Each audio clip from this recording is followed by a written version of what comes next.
Matt's gearing up for us tonight. I'm good to go, Eddie. If you guys want to go, I'm good to go here. You're live and direct, sir. Yep. Okay. Let me switch to this camera here, my end camera. So this is a piece of wood that I was showing that bit on earlier. Let me zoom out a little bit. Let me see. Got dogs in the background. So this is a piece of box elder. It's got natural edge on it. And I'm going to use my deep fluted bowl gouge, Irish grind, shoulders ground back. That's all it is. And I'm going to make a cut that looks like this. I'm going to start here and work towards the middle. And the cut is all going to be the same. It's going to start like this. The tool is slightly angled, so I get a shearing cut on each cut. And I'm going to make, each cut is going to be, oops, I got to move this back. It's going to be larger. So the first ones are going to be short, okay? And then by the time I get to the outer rim, I'll be able to make a cut all the way along the bowl, okay? Questions? Not me, I'm following. I'm making notes. I have one question. Go ahead, Charlie. Oh, I've got Jim two. Selby. What was that? I said it's Jim Selby. Are you setting your tool rest below center and then angling your tool up to center? My tool rest, I had it a little too low there at the very beginning. My tool rest is set so the very tip of my tool is at the very center of my piece. Okay. But the motion is going to be up above center. Okay. So what I'm doing as where I'm cutting changes, the shearing angle will change, and I want to keep the same shearing angle all the way through the cut.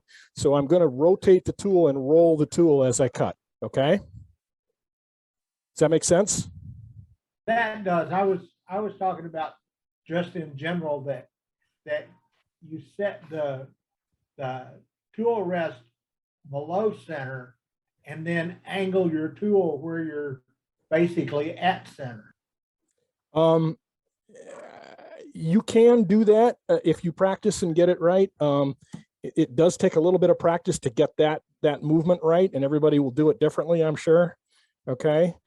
But what I want to do is I want to become, when I get to the bottom of the bowl, I want to be coming across the piece like this. So I'm not going right directly at the center with the bottom of my flute.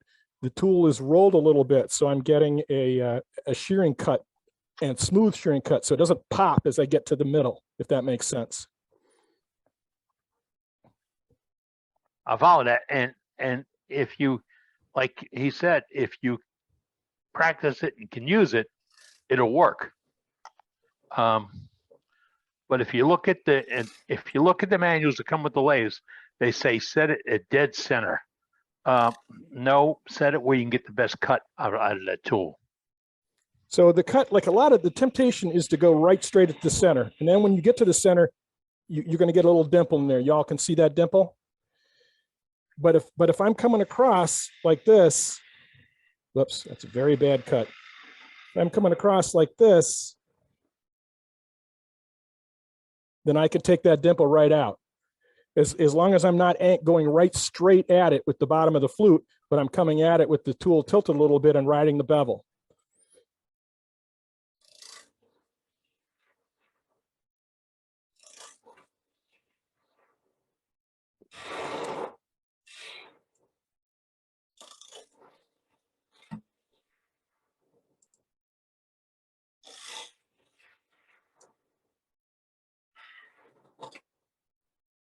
And you can come across it like that.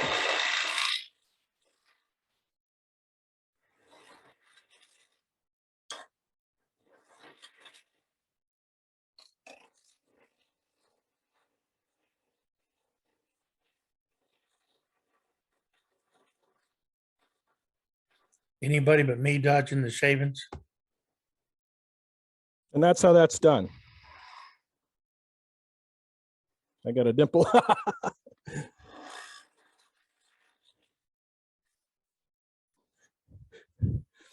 All right, so that's the basics of it. I still got a little bit of a dimple in the bottom to clean up a bit. but I've been hogging, as you can tell. Any questions so far? How are you going? All right, now you led right to it. You've got a dimple or dibble, Yep. whatever. How are you going to get that out of there? Okay, so the cut that I was talking about earlier, it looks like this. I'm going to start the tool. The handle is way over here, okay? And I'm riding the bevel. And I'm getting a shearing cut.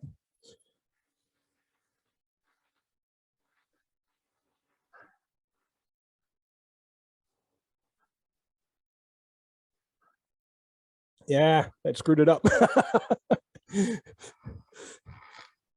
So one way to get rid of it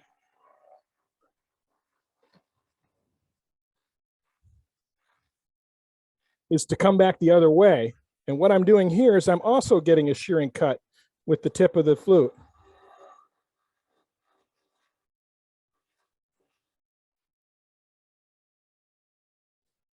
Let me get this a little tighter here.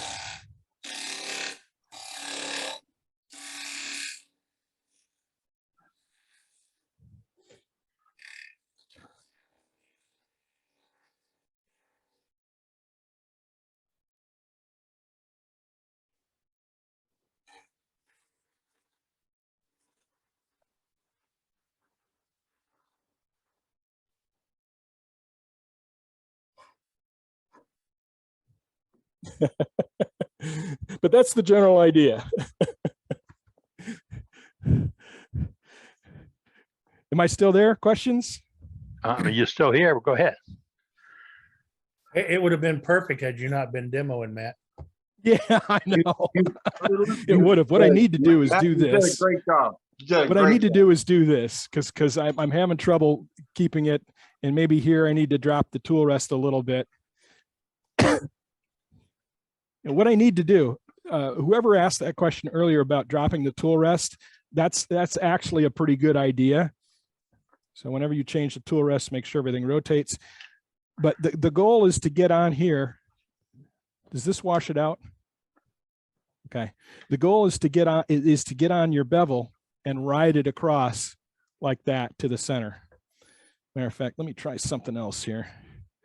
Drop it a little further, get it a little closer, make sure nothing hits it.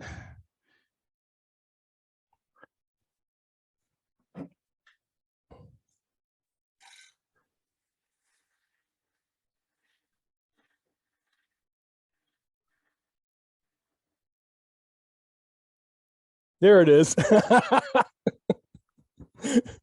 was it. It was a true sweeping cut. That really was. Yeah, but and that's basically the cut that I was talking about earlier. That the tool starts out over here, and I pull the tool handle all the way through. The tool handle is moving 120 degrees by the time I'm here coming across. So, but the important part is to not, like, the temptation. The first thing I learned when I first started turning was you get down in here and then you aim that flute right at the center of the piece. Well, the problem is when you get to the center of the piece, you've got a lot of cutting edge on very little wood. So it pops the whole thing off, and then you get a dimple or strands or whatever you get. But if all you do is turn the tool a little bit, so you're getting a shearing cut all across the bottom, I've got a nice, good, clean shear across the bottom of that.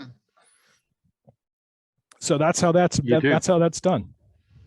And that was cut all the way down. There was no gouging. They were sliced cleanly, which means there's no grain tear. No voids, holidays. Yeah, and it's a shearing cut all the way down, right from the rim, all the way down in. It's a shearing cut. Yep. Nice job, Matt. Nice job. Thank you. Thank you. Especially All on right, short Matt. notice.